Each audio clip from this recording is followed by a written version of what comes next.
রাশিফলের আরেকটি রাশিফলে ঢুকছি, সেটা হচ্ছে তুলা। তুলা রাশির জাতক বা জাতিকাদের একটা অভ্যাস বা রাশিগতভাবে একটা সমস্যা থাকে, তাদের চট করে কোনো কিছু ভালো বা মন্দ জিনিসগুলো তারা অ্যাডাপ্ট করে নিতে পারে। মানে খারাপ জিনিসটাও তারা, কেউ খুব সামান্য একটা কথা বলল কিন্তু সেটা তাদের ভীষণভাবে ভেতরে গিয়ে গেঁথে গেল, মানে ভীষণ রকমভাবে সেন্টিমেন্টাল হয় তুলা রাশি, এবং চটচট করে কিন্তু তারা রোগ ভোগেও পড়ে যায়। তো এক্ষেত্রে যেটা আসছি, তুলা রাশির ক্ষেত্রে অপেক্ষাকৃতভাবে বছরটা ভালো মন্দ মিশিয়েই থাকে, সব রাশিরই থাকবে। প্রত্যেকটা রাশিফলে বলে আসছি, এক্ষেত্রে তুলা রাশির ক্ষেত্রেও কিন্তু সেই একই ব্যাপার থাকবে। প্রচুর ধন আগমনের জায়গা আছে, মানে কোনো সম্পত্তি পাবেন, ধরুন কোথাও আটকে আছে, সেটা কিন্তু একটা আগমনের জায়গা আছে।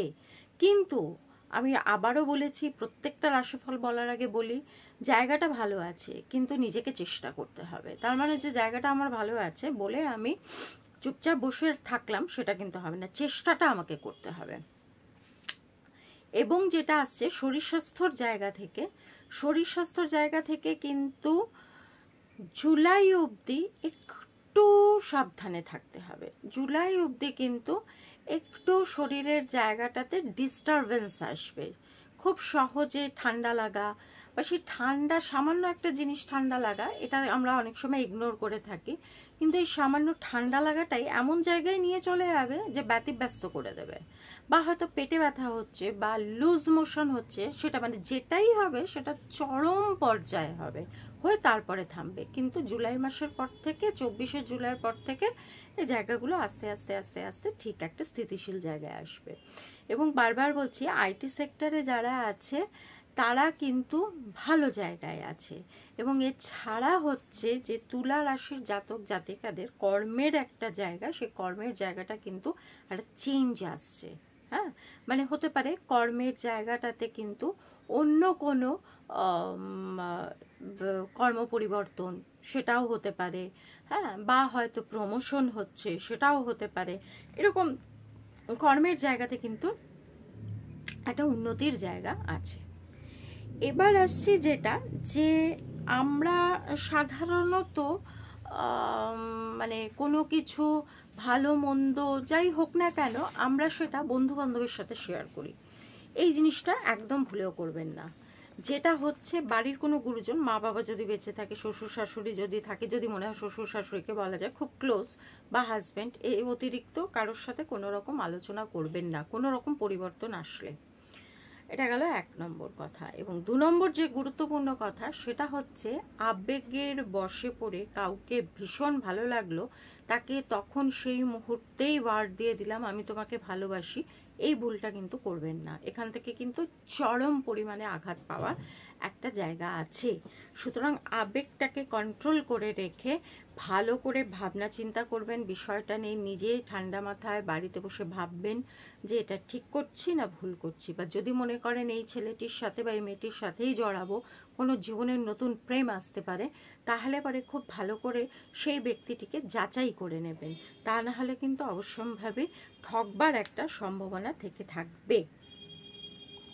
কিডনি সংক্রান্ত রোগে, কিডনি শরীরের নিম্নাংশে কিন্তু কোনো রকম জটিল সমস্যা এই বছর থেকে আসতে পারে।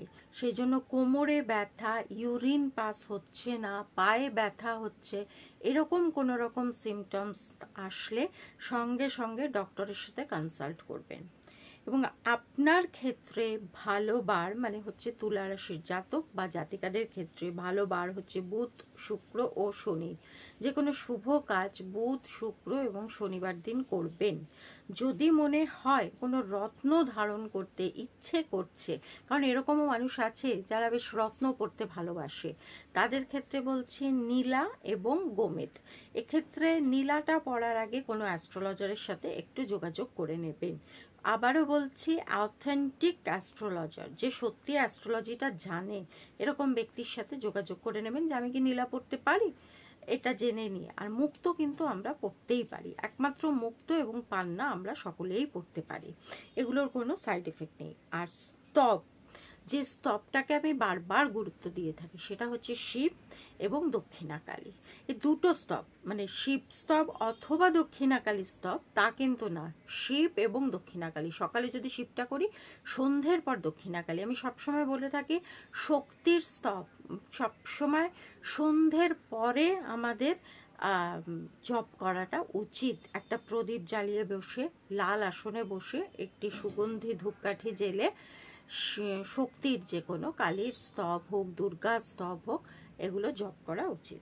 নমস্কার, আমি দেবযানী কে চক্রবর্তী। ভালো থাকবেন, সুস্থ থাকবেন, সাবধানে থাকবেন, ফলো করবেন। যদি ভালো লাগে একটা করে লাভ, লাইক, রিয়াকশন দেবেন। কি জানতে চান সেটা জানাবেন। প্রত্যেকটা ভিডিওতে বলছি রাশিফল শেষ হলেই আমি বাস্তু নিয়ে ঢুকবো, সুতরাং সঙ্গে থাকবেন, একটু শেয়ার করবেন।